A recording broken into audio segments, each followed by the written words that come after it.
All right, welcome everybody to another exciting episode of Under the Dome. I'm your host, Alan Ulrich, here with Bob Rose. How's it going tonight, Bob? It's not bad, Alan. I'm wearing a winter coat, and it's not even October 20th up here, so I'm not in a good mood.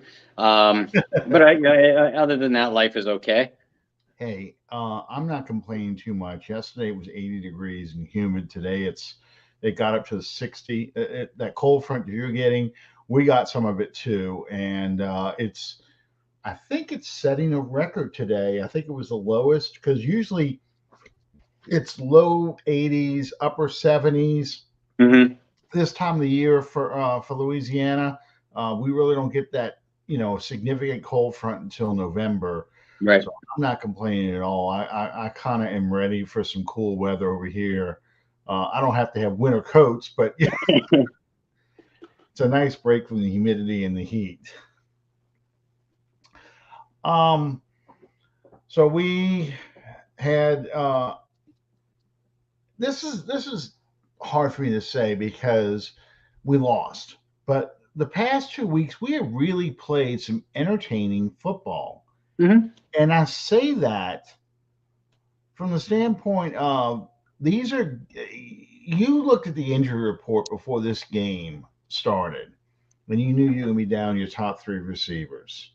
You knew you were going to be down your top cover cornerback. Um, Andres Pete and Adam Trautman both get injured during the game. Uh, so you're looking at this game going, we're probably going to get the hell beat out of us by the Bengals. The defending AFC champs, one of the top three teams in the AFC, Hmm. arguably, behind the Chiefs and the Bills. Hmm. I'm looking at this going, we don't stand a chance. It's just a question of how bad we're going to get beat. Because I'm old enough to remember when Peyton Manning came down to the dome and Uh-huh. beat Jim Haslett's Saints like 52-10 or something ridiculous like that. Just six touchdown passes, just beat us like a wounded dog. And you know, this game it was frustrating the way it ended. It reminded me of the 1991 Saints game against the 49ers when Steve Walsh was playing, and it was the bobbled spike game. That's a good one. I forgot about that. Yeah, because you had a bad punt. You had a 16 Yeah. yard punt in that game that gave the 49ers that shot to take the lead. And Walsh was driving near the end of the game. He tries to spike the ball to kill the clock, and he fumbled the spike. And the 49ers, of course, scooped that up, ran that all the way to the 1 yard line, scored one more touchdown. Hmm. It was only 24-31. And the Saints were driving for a touchdown at that point and just didn't get it. And it kind of unraveled from that point on. It was only 20 seconds left or whatever. Yeah.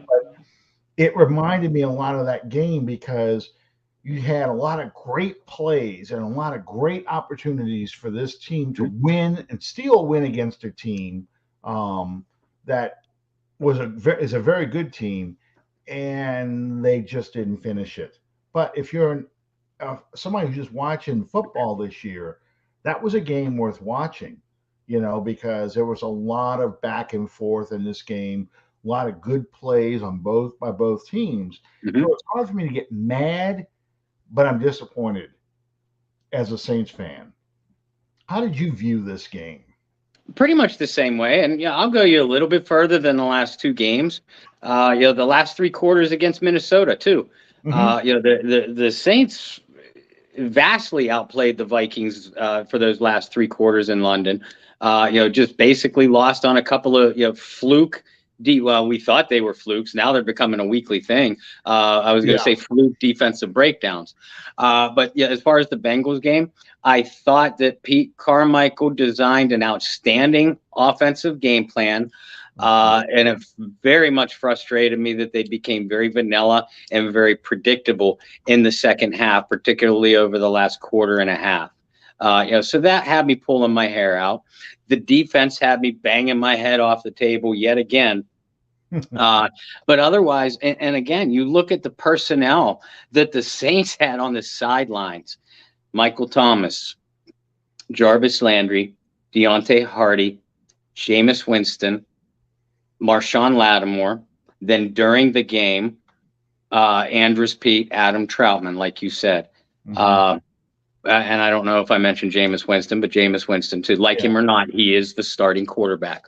Mm-hmm. Uh, and against yeah, Jeff Duncan wrote an article, and this is another topic of conversation, but I bring it up because Jeff's article was about how Jameis Winston is the far superior quarterback to Andy Dalton, and Dalton proved why he's a backup and everything like that. And all I said, and like I said, that's a completely separate topic. But Mm-hmm. I did reply to Jeff, and I said, well, I said you have to look at the quarterback comparison too. Yes, Joe Burrow is a vastly superior quarterback to Andy Dalton. He's a vastly superior quarterback to Jameis Winston. But Joe Burrow was throwing to Jamar Chase, Tyler Boyd, T. Higgins, Hayden Hurst, and Mm-hmm. Joe Mixon. Well, I'll throw Mixon out because Alvin Kamara trumps that. Yeah. Andy Dalton was throwing to Traquan Smith, Keith Kirkwood, Marquez Callaway, and Kevin White, and Adam Troutman. And Rashid Shaheed at one point too. Yeah. Which, by the way, was Dalton. Dalton made 2 bad throws all game long, and that was it. And really, you could argue that Shaheed ran, if he ran more of an outside route, that's a Mm-hmm. touchdown. So it's probably a 50-50. Blame. The blame typically goes more on the undrafted, inexperienced rookie wideout. I also pointed out to Jeff, I said, Cincinnati's offensive game plan was able to adjust. Early on, the Saints got a lot of pressure on Burrow those first 2 drives. They adjusted, got the ball out of Burrow's hand very quickly, very decisively. The Saints' offensive game plan, as I mentioned, became very predictable, very vanilla. Critics will point out to their failures in the red zone. And you need to convert more of those into touchdowns, but go back to what I just said about the Saints personnel that was on the sidelines. These aren't excuses why the Saints lost. They had the game in their control for 56 of the 60 minutes. So this is one that those players that still want to play are really frustrated over. But basically, I agree with you. I've seen a lot of progress in this team as a whole. And especially on the offensive side, as far as decisiveness and efficiency over the last 2 3/4 games. Yeah.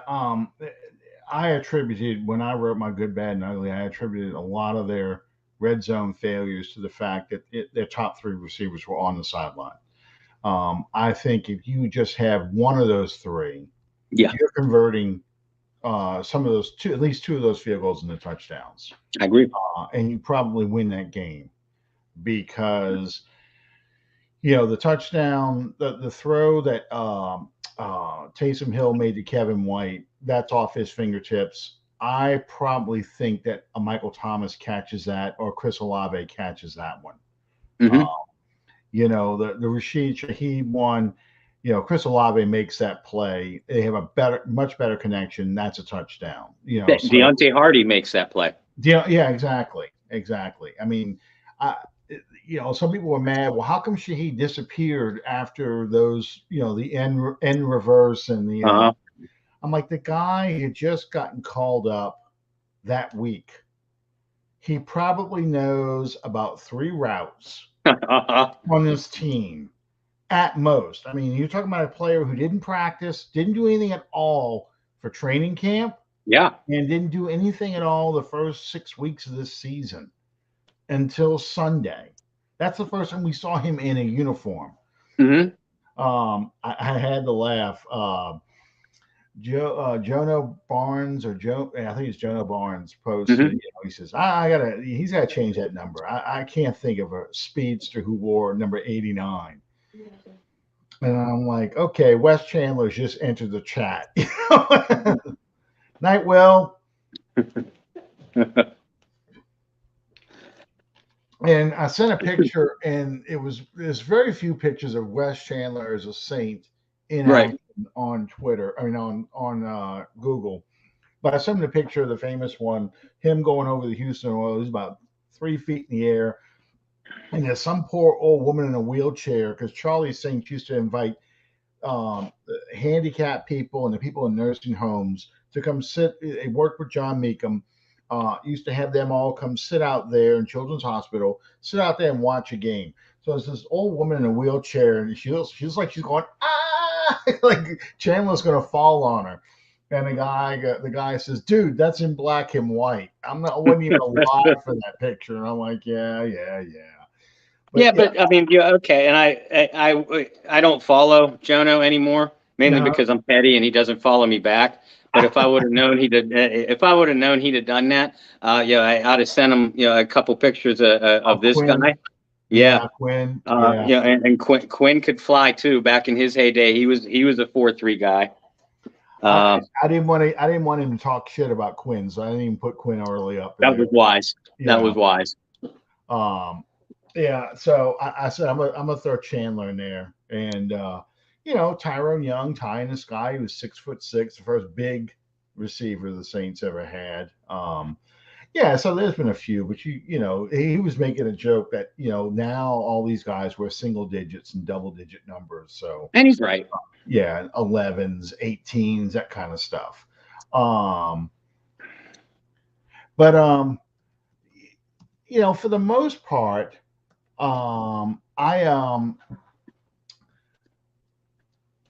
I thought that this was a well called game. I get the conservatism, but again, I was like, my attitude was, you're so shorthanded. You're trying not to, and people got mad, trying not to lose the game, but you Hmm. can't trust these guys to make the plays. Hmm. It's you trying to stay out of third and long. Like for example, let's look at the end of the game. Okay, on one of those that the second to last drive right before the bad punt, you want to run clock. You don't want to put the ball in the air, and it's a 50-50 shot. You throw to Traycon Smith, he's going to catch it. Right. Marquez Callaway's probably going to be doubled, because they know that's the better of the group. Hmm. So, it was smart to run Ingram and run Kamara and Hmm. get 6 yards. So it's 3rd and 2. The only question I had was probably at 3rd and 2. I'm probably going to put Taysom Hill in there Yeah. and run a Taysom Hill play. Um, I'm a die with my boots on. I trust Taysom Hill to get 2 yards even out of the shotgun. As predictable as it may be, I still trust him and you put Kamara in there too. And you have a Kamara next to him, and you can go ahead and get that RPO look, and maybe you can get those Hmm. guys to bite on, especially if you get the guards and tackles to pull that Kamara's getting the ball, or slip it to Kamara and you pull like you're going to run with it. Hmm. I think that was one play I disagree with, but then the punt just totally screwed it up Yeah. because if he gets a good punt off, probably they got to use their timeouts. And you have an opportunity, you still have an opportunity to get the ball back, and you can possibly hold them to a field goal. Hmm. Um, Once they scored that touchdown, I said the only advantage I saw is them scoring a touchdown. I'm like, well, they did it quickly, Yeah. so you still have a shot. The game's not completely over. But yeah, I mean to that point, I didn't think the game had really unraveled. Nope. What disappoints me, and you touched on it, and I wanted to talk about this next, is the quality of the defensive play now. Um, what what's wrong with this defense? Why can't they close out games? Lack of heart. That's the way I see it. It's a lack of heart. And I am very careful not to make light of this in my Mhm. articles. But Marshawn Lattimore, has been out and will be out again on Thursday with an abdomen injury. And I've been so tempted to either tweet or write that the entire most of the Saints defense should be on the injury report as game time decisions with chest or gut injuries. And I'll let you viewers take that how you will. But it's, and Brendan and I had Tyrone Hughes on our show 2 weeks back, and Tyrone made light of Tyrann Mathieu's business decisions on the football field, and how he sees 5 or 6 of those per game. And sure enough, Mathieu made 5 or 6 of those business decisions, gutless plays, however dark you want to describe it. But look, it's not just Tyrann Mathieu. Yeah, he's giving me PTSD flashbacks of Jarris Byrd. But it's the entire defense. Aside from Pete Werner and Demario Davis, who I thought played very well on Sunday, and I thought had been consistent all year. Cam looked like he was coming on, disappeared on Sunday. Davenport is touch and go. The defensive tackles might as well be invisible. Bradley, Roby, Paulson, and Debo. And I thought Debo played better than what he has. The catches he gave up were all contested. But Roby had as many missed tackles as Tyrann Mathieu. Marcus May, who I was a big fan of as an offseason signing, he hasn't been a difference maker on the back end. These guys they aren't making plays.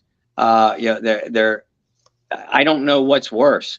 Their positioning on tackles, the baffling breakdowns for guys who, for the most part, have played together for 3 or 4 years, or the lack of effort in tackling.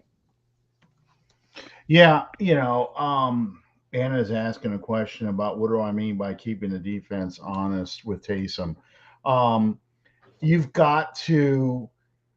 The throw, it wasn't a good throw, but it was still an accurate throw. The one to Kevin White, it could have had a little more air under it, so it drops more. Instead of being on a rope, it comes down a little bit lower, so he can actually cup his hands and bring it in instead of trying to catch with his fingertips. But Taysom's got to throw the ball out of that position. The Bengals had said, and they said this during the broadcast several times, that they knew when Taysom Hill was out there that he was going to run the ball, so they were going to stack the box. So that's a perfect reason to throw the ball. And Taysom has to complete those passes too. It can't be just throwing it up for grabs. It's got to be good throws that you can burn a defense with. And when we talk about the Kevin White touchdown or missing touchdown, if that's going to Olave, he probably brings that down. Goes to Michael Thomas, he is bringing that down. That gets a defense to realize that, hey, if this guy runs a go route and Taysom Hill's back there, it doesn't mean it's just a running play. He's gonna put the ball in the air. He's gonna do something with it. And so that's what I mean by keeping the defense honest. You've got to make them believe. You got to make them believe that it's not always be Taysom running, first off, and secondly, Taysom will throw the ball if he sees the opportunity. He reads the defense. They're all cheating up. He sees man along, and he looks and sees the matchup he likes. He's got to go to throw the ball, and that's what I mean by that. But yeah, going back to the defensive stuff, I do agree, especially Tyrann Mathieu is becoming the face of this defensive failure, and he's coming across as a player. I never really was a big fan of his because he was undersized. Thanks. I thought he was a kind of like what Chauncey Gardner-Johnson was with us. He was the kind of guy that did well roaming, and I liked him against the third receiver. Him as a starting safety is a problem. The problem I see is we don't have a guy who can beat him out and take his position as a free safety. Marcus May is a strong safety. Justin Evans is a strong safety. And the difference between a strong and a free is a strong safety is a guy who comes out in the box and makes a tackle, makes a hit, covers a tight end essentially. But you see Pete Werner doing that now. but it's not. He's not a rangy, tall playmaker. That was where Marcus Williams was better at. Um, People can quibble and knock on his tackling all you want, and I have issues with his tackling too. Beyond the Minneapolis Miracle, I just other games where you think about the 49ers game from 2019, where, or was it maybe in 2018, where he got the face mask trying to bring down George Kittle. And Kittle drug him for 12 yards. Yeah. Last year, I think it was against the Cowboys, where he took a horrible angle and at one point was running parallel with this guy as he's going down Yeah. the field instead of just getting close and pushing him out of bounds. So, those are the plays that people are forgetting right now when they're mad because the Saints secondary is worse. But, he at least was going to make a tackle on a big receiver. Tyrann Mathieu will not. No. And since there's nobody there to replace him, you got to keep sticking him out there. Um, Taylor, the is it second or third round pick? I think it was second round pick, right? Second round pick, yeah. Second round pick. Okay, Taylor's coming in this week, and he's supposed to play. I don't know where they're going to play him yet. They're going to play him as a nickel corner, or they're going to play him, on the outside maybe and move Roby inside. I'm not sure where he's going to go. But Taylor, it's going to be interesting to see if he can come out there and make some tackles. He at Tennessee, he sure as hell did. Yeah. So that'll be interesting. But yeah, I'm like you. Cam Jordan, unless he gets that first stop early in the game, seems to fade. I've watched him a lot, and Marcus Davenport reminds me of my dating life. He gets so close to scoring, and it doesn't happen. He gets so close to making the play, and it doesn't happen. So I mean, but yeah, it's just. Well, yeah, Alan, if Marcus Davenport is an equivalent of your younger dating life, I'm afraid to tell you that Tyrann Mathieu is the equivalent of what my dating life was. Yeah, it's just, Marcus Williams is hurt now in Baltimore. He's on IR. Yeah. But yeah, and the same, and it didn't help that after this game, people are still mad. And here comes the Philadelphia Eagles on Sunday Night Football, and they do get Hopkins back. They get Hopkins back this week, and they made a trade for Robbie Anderson and his Patrick Stars hairstyle that he's got on. Yeah, true. That this and that on. Yeah, and I'm not worried about Robbie Anderson. Although he'll probably light us up for 3 touchdowns, but right. I'm not worried about Robbie Anderson. I am more worried about DeAndre Hopkins. But it didn't help that last Sunday you get to watch the Eagles play the Cowboys, and here comes Chauncey Gardner-Johnson with 2 interceptions in that game, and he's got more interceptions than the Saints have as a team. Yeah. So, naturally people are all like, we could have used that, that kind of stuff. And I get that. And some people will say, going back to what you said, that their heart left with Chauncey Gardner-Johnson, when they traded him, because he brought a lot of energy to the team. I did.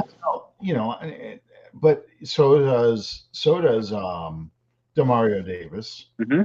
He brings a lot of energy. It's just, I think even if Chauncey Gardner-Johnson was still on this team, he wouldn't be having the impact that he normally has. Just because this defense in general, and I can't put my finger on it other than it seems like they just, like you said, they don't have a heart. They don't have that killer instinct. They're not geared up. I told one person it's like they're pressing too hard, and they're going for the strip instead of the sure tackle. And I see that. People are now getting extra yards on it, or on all these big plays they've given up. You go back to Carolina, Minnesota, especially last week. Against the Bengals, even the Seahawks game. They take these huge gambles to go for the interception, and they don't get it. And there's nobody back there to back them up. You're in Hmm. a one-on-one coverage. You jump on the ball, try and make that great break to get that turnover. You don't get it. Now there's nobody behind you, and then here they go. They're taking off Yep. down the field, and the defense looks exposed. Um, Instead of just playing fundamental football, knock the ball down, get off the field, and wait until there's an opportunity when you're going to get that team pressing. Then you can start making your sacks and making your plays.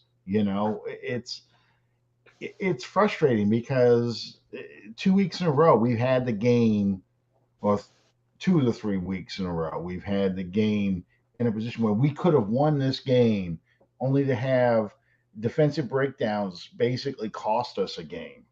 Yep.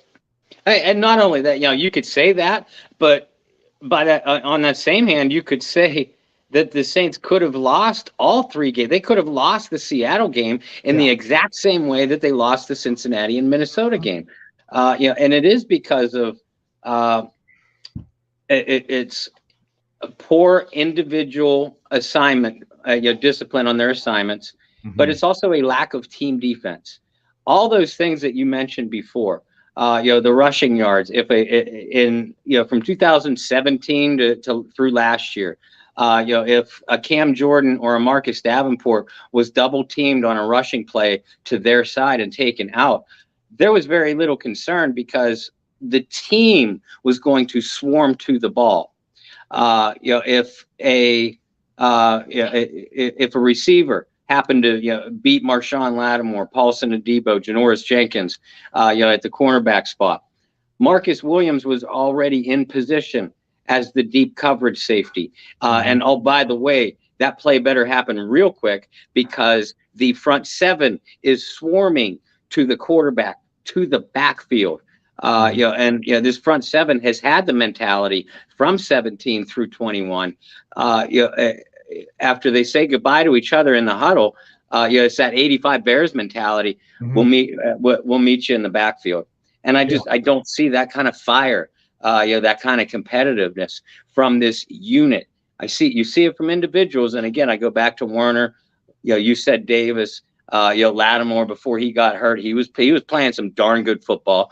I know what people will say, about the numbers with Justin Jefferson, but Jefferson was making those catches. He was being hotly contested for by Lattimore. So I'll give Marshawn a pass for that one. But Well, yeah, it's the rest of the players on the day. It's very poor team execution. yeah, if you have better safety play, I think you probably get better.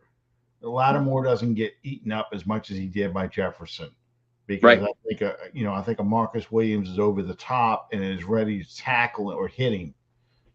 And I just it's frustrating because I can't put my finger on it and say, well, they just need to do this more. They need to blitz more. They need to do this more or whatever, because it's not that kind of stuff. It's really, and Calvin's chiming in, but yeah, it's a lack of players in certain key positions, the lack of a run stuffing defensive tackle, Hmm. and a defensive tackle who can push the pocket in the middle. So now the quarterback has no pocket to slide up into.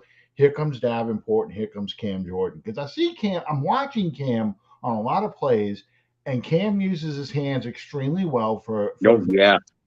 and he's getting there, but the quarterback can slide up. That touchdown by Joe Burrow, that is That a made me case of sick. defensive tackles not holding their gap responsibilities and shutting off where he could run out, because there's Hmm. a clear blitz. They're all coming to the quarterback. And that's why once he got out, he was clear sailing, because all the secondaries in coverage, I can't fault any of that except on the No, defensive tackles. Yep. That's their responsibility. They cannot let him out. You have to push all his linemen into it so he's got nowhere to go. Hmm. You know, and there were a couple of times in that game where they did blitz Burrow, and Burrow made some incredible plays to get out of it. He I mean, did. just missing his feet. They've got him. They got him surrounded. He's coming. He's going to go down, and somehow he spins out and gets out of there and throws a nice pass to somebody. Those are plays. I can accept that. I can accept that it's just a superior athlete making a play like that. But when I see quarterbacks or players being able to get out, get inside, and just get away from the blitz, and it looks like there's nowhere to go, and they get away, I get mad because I'm Yep. like, you can't let him out like that. No, because yeah, that's football 101. And what do your coaches tell you from pee wee ball? Finish the play, and Yeah, that's what these Saints are not doing on any level. no, and I think that's where the breakdowns are happening. Um, the safety's not there to cut off the route so Justin Jefferson can't get down the field. Safety's not there to cut off the route so well, what the hell's that receiver for the Carolina Panthers who scored the touchdown? Penalt. Yeah, Chenault. Yeah, the receiver, the safety's not there to cut off that route, so he can't do that low go route. He might be able No, to throw it in the the hole. two deep touchdowns to Tyler Lockett. Yeah, How many times since 2017 did you see Marcus Williams give up a play like that was right down the middle? I can count on one. yeah. That was Deshaun Watson and the Houston Texans in the 2019 season opener. Other than that, you just were not beating the Saints down the middle of the field deep on plays like that. And I'm going to quibble a little bit with this, Calvin, because I'm going to say that the defensive tackle problem is a result of the Saints trimming their payroll for 2 years for the salary cap Yep. because Malcolm Brown, Sheldon Rankins, those are the kind of guys that should still be on this team and still making plays, and they're Hmm. not. With Onyemata as a third tackle. I mean, you're relying on undrafted free agents like Shy Tuttle and Malcolm Roach to make plays, and they're good for a couple plays. And I do agree they should have signed a veteran defensive tackle. I don't know if Sue has anything left in the tank. He probably doesn't, but the lack of this is why at one point during the draft, I'm like, okay, yeah, I'd like to get a receiver, but man, I would love to have Jordan Davis. You Yep. know, I mean, and I think if I don't think Malcolm Brown is a free agent anymore. I think that was a running back that was the free agent. Not I'm not sure. I know the Jaguars did release Brown because I remember I wrote an article on it at the time, but I don't know. I haven't looked into it in the last couple of weeks yeah, because the Saints. I don't believe the Saints are going to make a move like that at this point in the season. Yeah, but I absolutely agree with you. And that shows unwarranted arrogance on their part. hmm Yeah, you knew that they needed to trim salary. They made the decision to do it at defensive tackle was one of the positions they made the decision. And I can't quibble with why they tinkered with the numbers like that, but you cannot expect to consistently replace a Sheldon Rankins and a Malcolm Brown with undrafted rookies year after year after year. The both of them well is going to were run dry. yeah, Yeah, both of them were number one picks, and you got undrafted free agents replacing them. Uh, exactly. And maybe you don't need to sign a veteran, but then you need to move yourself around a little bit in the draft and pick one up on day two. mhm. Because that's actually unless you are lucking into an elite defensive tackle, and both of those Georgia kids were available when they drafted Penning, and I'd have grabbed either one of them. But typically you can get a highly capable defensive tackle on day two of the draft. But that's something they have failed to address in the last 2 or 3 years. Well, it's one of those things that dominoes fell a certain way, and this is what's going on now with the Saints this year because the way dominoes fell in the draft and in free agency. If you could have kept Armstead, you don't have to draft Penning. You don't Right. draft Penning, you probably go and take a Jordan Davis there, Mhm. okay? Because you have Armstead locked up. Granted, Armstead probably gets hurt, but you still have He's you hurt still now. yeah, you still know what you're going to get with Armstead, okay? Um, the Saints wanted to get that safety in the second round, and he got taken right in front of him. And I had it a second ago. I just drew a blank on his name, but um, I think it was the Baylor safety. I think that's the kid. He went right before the pick when they picked Taylor. But if the Saints draft him, they don't sign Tyrann Mathieu. That's your starter back there. Yeah. So now you're looking at a different kind of secondary there. Um, but it's the what if game, okay? If the Chiefs don't trade up and the Bills just go ahead and take Marshawn Lattimore, the Saints have Patrick Mahomes as their quarterback right now. We probably aren't having this kind of conversation because Mahomes is scoring 50 points and Sean Payton's still here.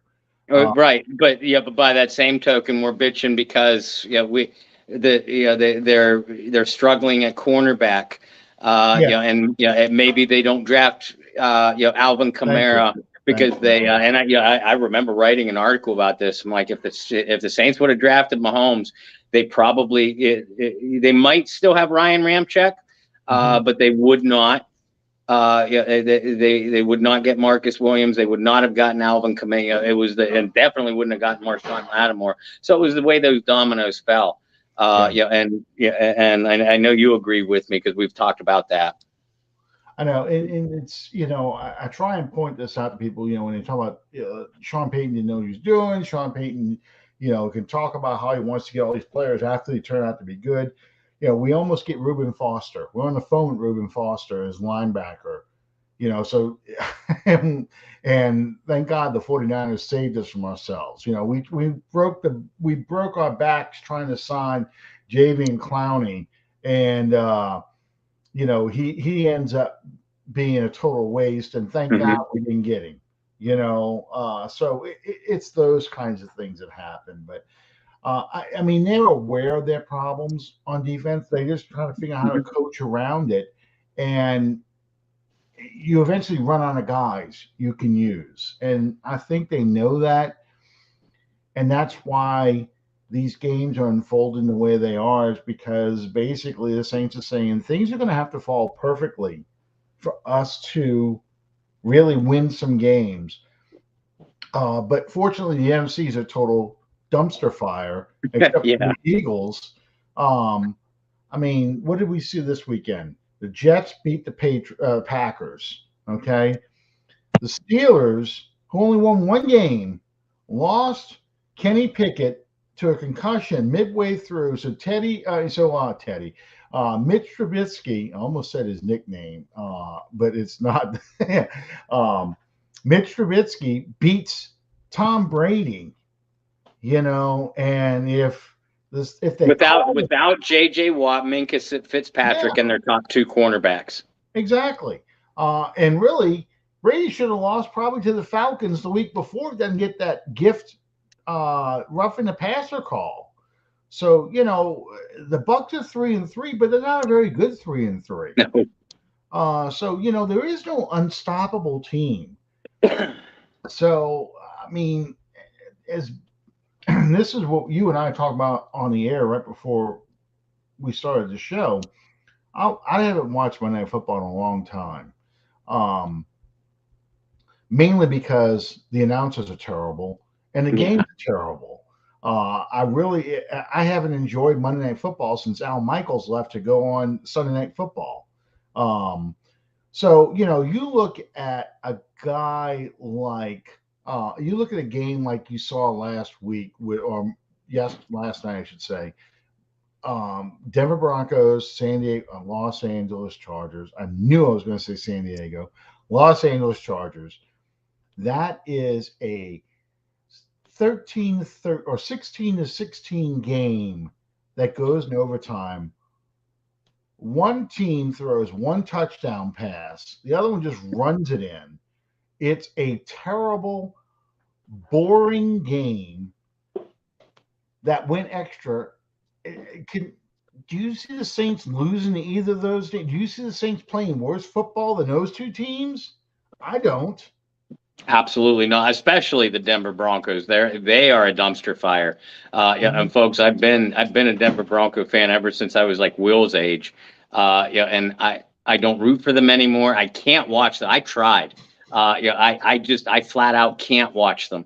Yeah, and you watch and I'll say it on purpose. The San Diego Chargers. Yeah. They have all kinds of talent. On both sides of the football. They like to sign marquee names in free agency or make marquee trades. Those guys aren't doing anything. They look like a poorly coached bunch. The Packers, they're a poorly coached team. The Chiefs, wonderful record, but they're doing it with smoke and mirrors, and everybody knows it. But because of the quarterback and coaching. Tampa Bay. Tampa Bay still has 90% of that talent that won a Super Bowl 2 years ago and a division championship last year. Yeah, Brady has gotten old, but the rest of them, they're playing very undisciplined and poorly coached football. You could say the same thing about the Rams. The 49ers have been up and down all year long. You don't know whether you're going to get a championship caliber team one week, and a team competing for a top 10 draft choice the next. What the Cowboys are who we thought they were. I agree with what you said about the Giants. I don't see them. They don't have the talent to have the staying power.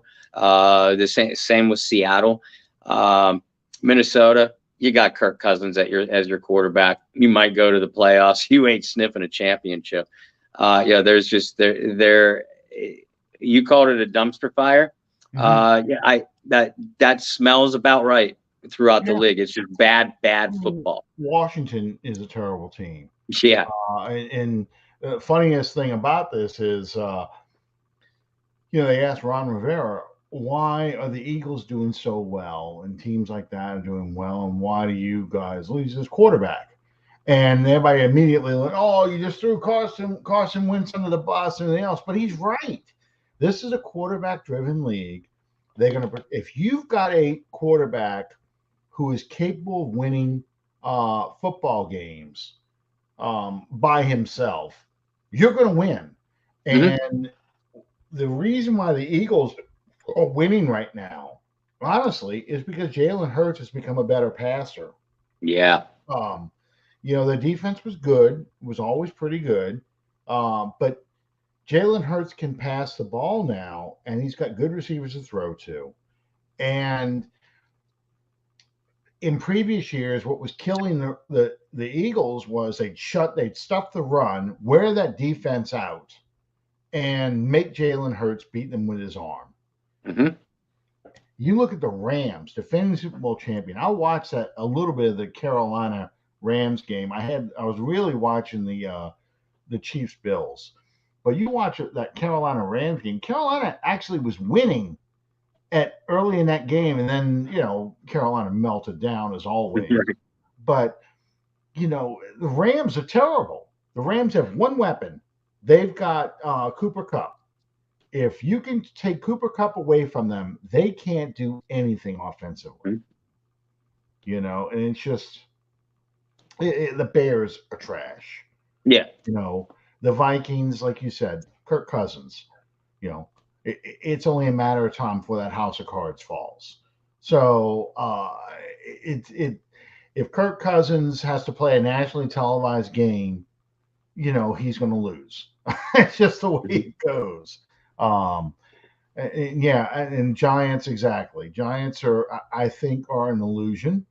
I think as long as Daniel Jones doesn't feel the pressure to make plays, they can win football games. But if he's got the pressure on him, he's got to go out there and make plays with his arm. It ain't happening. That's right. And I think when the Giants play the Eagles, you're going to see that. Yeah, honestly. I think they play the Eagles this week. Chad, no, there is nothing on Sean right now. I've reached out to Kevo to try and get some updates on him. I don't live up in North Louisiana, so I don't get a lot of news.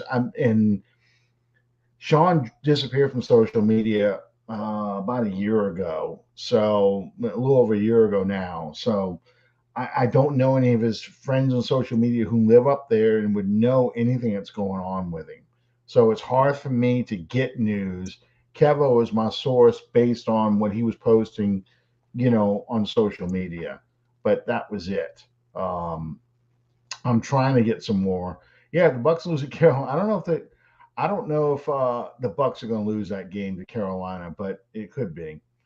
Um, but yeah, it's just a lot of terrible football. I mean, going back to what we were talking about before. I'm if I find anything else out about Sean though, I will post on Under the Dome. I will post on Bayou Blitz. Um, but yeah, why do you think there's so much bad football right now, Bob? You mentioned the quarterbacks, and it's a quarterback-driven league. By that same token, the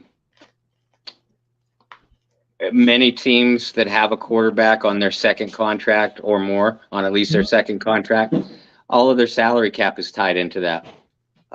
So you have no. A lot of these teams don't have any depth, or the better ones. The one you look at Philadelphia, quarterback on a rookie contract. They have drafted well. You look at Cincinnati, quarterback on a rookie contract. They've drafted well. Same with I'm losing my train of thought. The Chargers. What we just said about the Chargers. The Herbert's still on a rookie contract. They haven't drafted well. They have tried to do it like the Rams have done it. With big name free agent signings and things like that. Mahomes, his second contract, that big salary cap hit hasn't kicked in yet. Will actually not kick in until next year. But the Chiefs even. They took a lot of free agent losses this offseason because the Chiefs are already preparing for that. Well, yeah, you look at a guy, let's say Tyreek Hill. He's now Yeah. over there in Miami. That's a great example of having to get rid of, a weapon for you. And it hasn't hurt him yet, but eventually it will. You're going to be missing that deep speed threat. That and coaching. Philadelphia is playing like a very well coached team. The Giants are winning because they are playing like a very well coached team. And I'm not going to go down the whole list, but those are two prime examples. Minnesota. One of Minnesota's criticisms for years has been, Kirk Cousins, but that they just played they shot themselves in the foot. They were mistake prone, with the game on the line. They're not doing that this year. And they have a new coaching staff. The 49ers, the 49ers shouldn't be winning games at all with the quarterback and offensive talent that they have. They do because they're a physical team.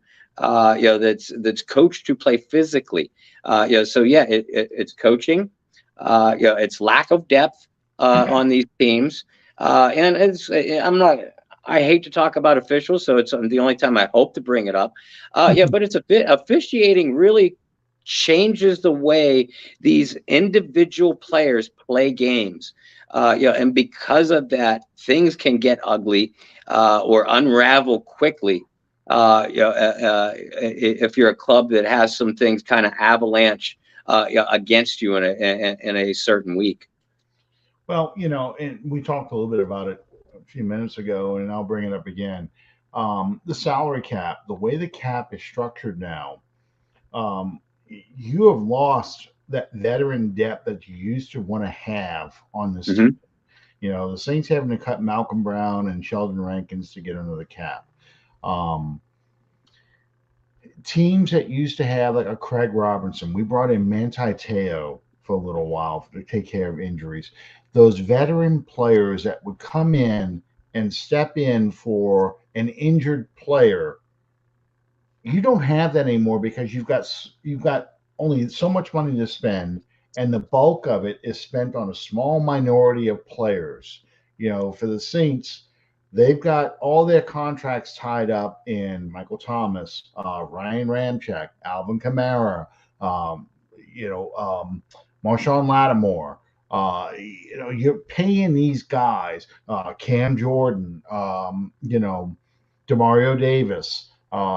You're paying these guys.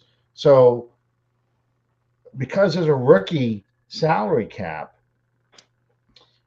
teams are saying, okay, I don't have much. This is all my money we spent on my stars. I'm going to fill out the depth of my roster with rookie contracts Mhm. and with undrafted free agents, with the occasional cheap veteran that nobody wants. Right. And that's where Jarvis Landry and a Tyrann Mathieu happen to fall in. Marcus May coming off a torn Achilles, so Hmm. cheaper. You can get those cheap vets, but the bulk of your roster now is going to be those cheap rookie contracts. And then you look at the Saints and what they've done in the draft. We haven't drafted that well since 2017. We did okay. We didn't do that great on 2018. 2019, we got some players. Hmm. Uh, 2020, you had 3 picks in 2020 or four. I think you had the tight end too, but really, it was hardly anything. In 2021, you didn't have a lot of picks, on that team. And those guys aren't having an impact on your team. So that's why when you start getting injuries to your roster and every team gets injuries, that's the other thing that Saints fans have a hard time wrapping their head around. The Eagles in 2018, 2019, one of the worst hit teams. That's why we kicked their ass 42-6, Yeah. 42-7 in the dome. Because their secondary was so beat up, they were grabbing guys off the street to play. Hmm. Um, the 49ers, since their first Super Bowl appearance, got their ass kicked by injuries. They had lost Boza. They lost all these players that, Yep. George Kittle's hurt all the time. So those are two of the most injured teams in those particular years. Now the Saints over the past 2 years, 21, 20, and 22, coincidentally, it's also those 2 COVID years where we've had to trim a lot of the payroll. So we don't have those good players anymore to step in to take over for the injured guys. So I think that's part of it too. You really It need. is. And, yeah, and you mentioned the free agents. Yeah, and you can get lucky, and I stress the word lucky. With guys who might be on their last contracts, or on a prove it 1 year deal, or an under the radar free agent signing. Mhm. Uh, and look at how the Saints have had success with that. They've had success with Malcolm Brown in that role. They've had success with Manti Te'o, and even Malcolm Jenkins in that role. AJ Klein and Demario Davis were under the radar free agent signings that I loved at the time. I know you loved them both at the time, Mhm. but a lot of people, the average fan was saying, what? Why aren't they going out and getting this marquee name? Well, they knew what they were doing. But you take a risk when you take those, either one of those kind of strategies. Now you're talking about Jarvis Landry and Tyrann Mathieu. Those are signings that haven't paid off. Circa 2014, with and 2015 and 16, Kobe Fleener, Jarris Bird, Brandon Browner. Mhm. It's the day and age of football, of NFL football now, because of the salary cap, because you have to devote such a high percentage of your salary cap to your quarterback and a select few other players. You have to roll the dice in free agency, and or count on your draft picks. Sometimes it works out, sometimes it doesn't. Yeah. And I'll answer your question in just a second, Jimmy Gumbo. But yeah, and that's why when Breeze was getting near the end, and some fans are talking about, and I think the Saints kind of knew it, and this is why they went. And we're not even going to talk about, because we've talked about it more than enough, the allegations. But that's why they went so hard after Deshaun Watson. That's Mm-hmm. why they tried to make a move to get Russell Wilson. Um, if they knew that there was that either they were going to have to suck it up, make room on with the cap and get a marquee name at quarterback, or you're going to have to get a rookie on a rookie contract to play quarterback for a while, and you're going to struggle with that. But if you're going to do that, you're acknowledging you're in a rebuilding time. You're going to take some losses and probably waste the rest of Kamara's productive years and Michael Thomas's productive years. So that's the balancing act you're playing with that. Mm-hmm. So that's why they went and got they went and signed Jameis Winston, because you think, okay, we can survive with a Winston. We know he's not the future, but maybe we can do something that we're not going to waste our star players that we got in 2017. But um, ultimately, the future's got to come out of the draft, and there is going to be a rebuilding portion of this. So Jimmy Gumbo asked, how many weeks out is Penning? I heard he's in the walking around practicing boot. I've heard that too. I heard he's also getting ready to get out of that boot, and that he will start doing individual drills, rehab drills, to start playing. So they said November. This is now the third week of October. Believe it or not, I can't. I know. Penning, the years go.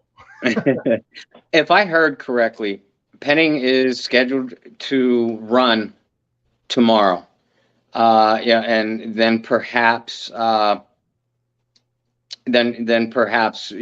doing some individual workouts through the weekend, as you put it. So we'll get a better idea. Obviously not on Thursday since the Saints play. We'll get a better idea of where Penning's recovery and timetable for return stands once we get out of the weekend. But the Saints, the Saints were speculating second, maybe third week in November, and as of right now, it looks to be on target for around there.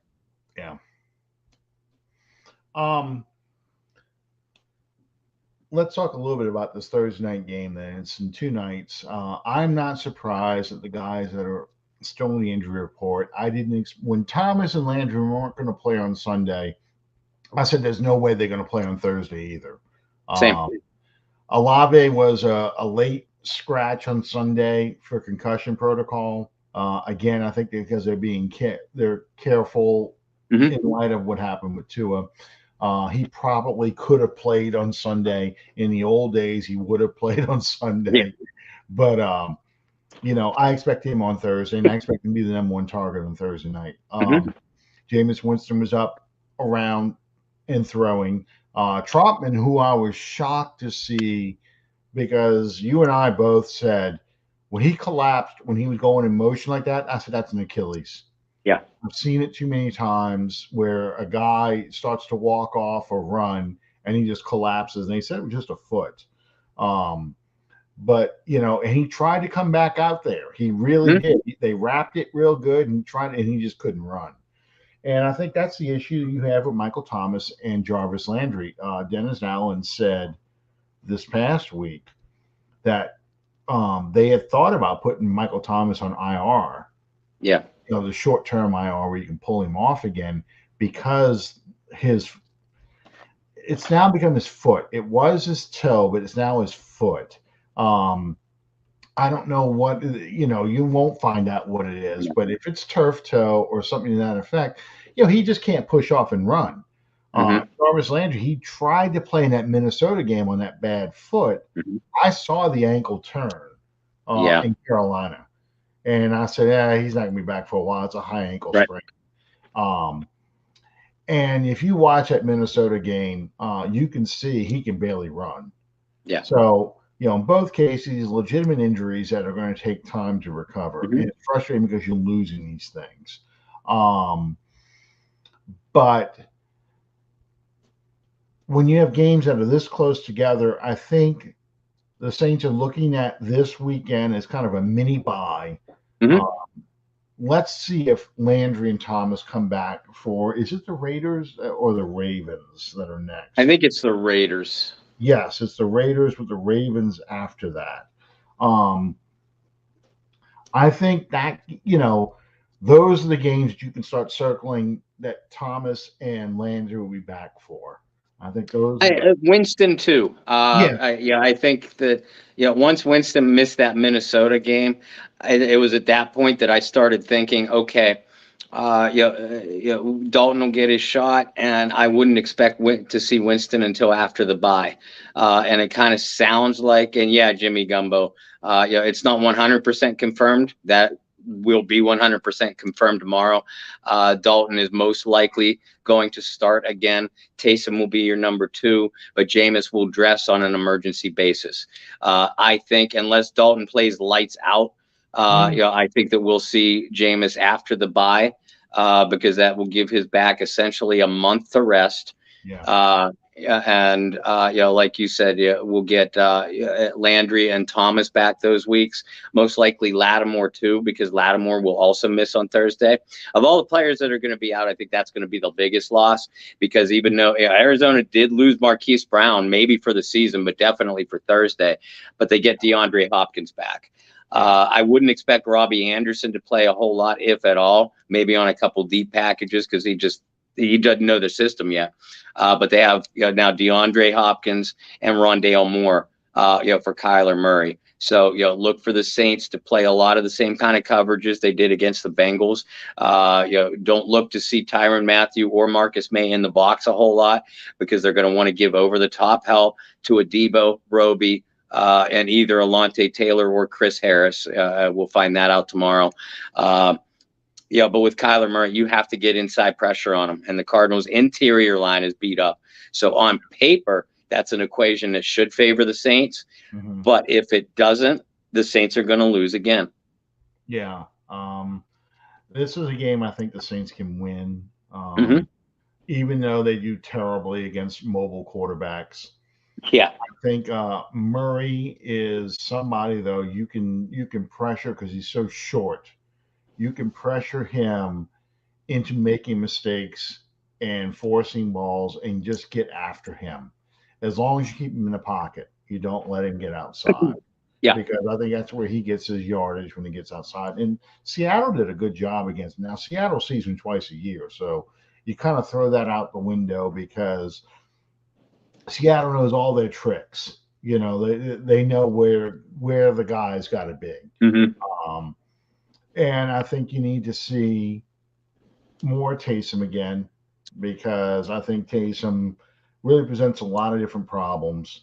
Uh, Chris Harris, I know he's old and slow, but Chris Harris just goes to show you how bad it is, as far as injuries. They're down to we got to bring in Chris Harris now as a cornerback because we're playing Roby there, and yeah, it's not good. And again, would Chauncey Garner Johnson be a better fit? Yeah, um, as the nickel back, but that's what he would end up being as nickel back. But you still would need cornerback depth. I mean, you're going back to who can you bring in off the street to help out. Uh, Mm-hmm. yeah, I want to see Shaheed do more. I'd like to see him do some returns. As always, when I see new guys back there returning the ball, I'm like, hold on to the ball, hold on, don't fumble it, don't Same. fumble it. I wouldn't care if you fair caught it every single time. Yeah, I say if you're going to run it, you better make sure you got both hands on the ball. John posted this. John said this. Um, I think the problem you have is the players that the Saints brought in this time around. They brought in because they had holes on the team. Yeah. So you had to bring in somebody. You needed more receivers, so you brought in a Jarvis Landry. Mm-hmm. Uh, you needed a safety because you lost Marcus Williams, so you brought in a Tyrann Mathieu. Sean Payton probably doesn't bring. He may bring a Landry in. He probably doesn't bring Mathieu in. He probably starts looking for someone else. Mm-hmm. I don't know who that safety would be, but probably somebody old and slow that people hate. I'm just saying, because that's how it would work. I mean, and unfortunately, the whole time you'd be hearing, man, Teron Matthew just sitting out there, nobody signing him, and all these Yeah, other things. Hell, he probably puts Daniel Sorensen out there to play. So, you might.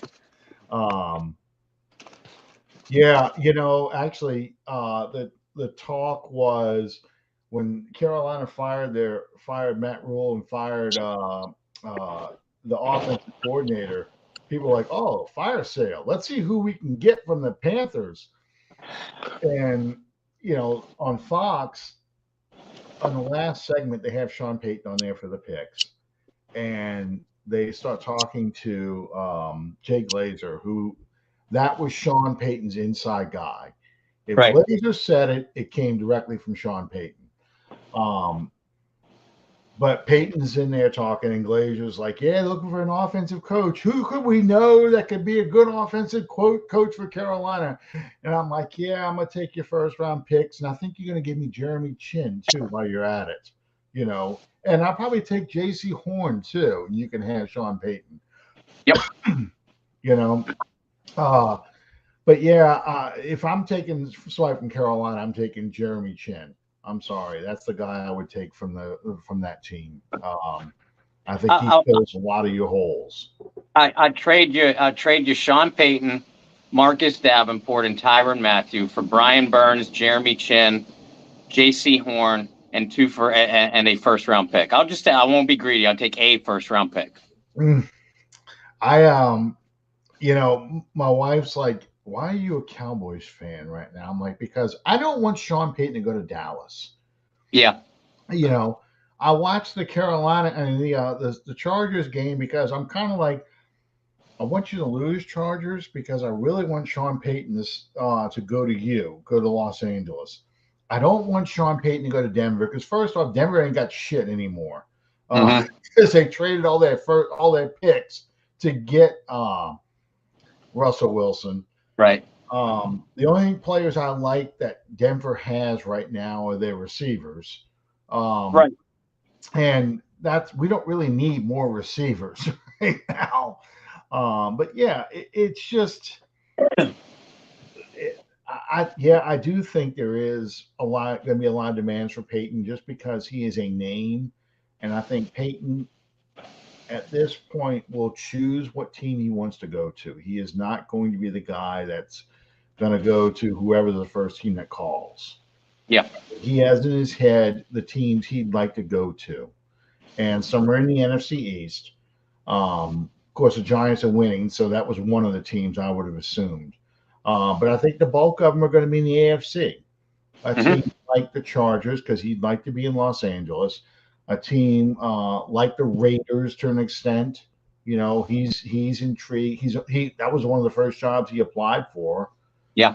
Um, so I think that he's going to be looking for money and power, but he's going to be looking for a team with a young quarterback. So when they burn off high draft pick to the Saints, he's not starting from ground zero. He's got a young Yeah. quarterback he can hold.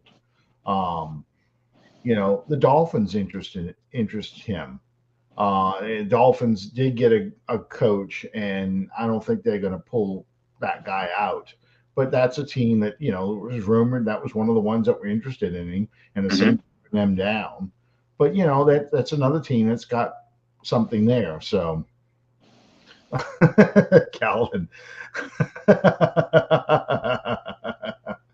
Yeah, yeah. Um, Yeah, Carolina's going to have the number one pick. Probably will have the number one overall pick. So I don't see them giving up the number one overall pick for a head coach. No. Um, I just can't see it.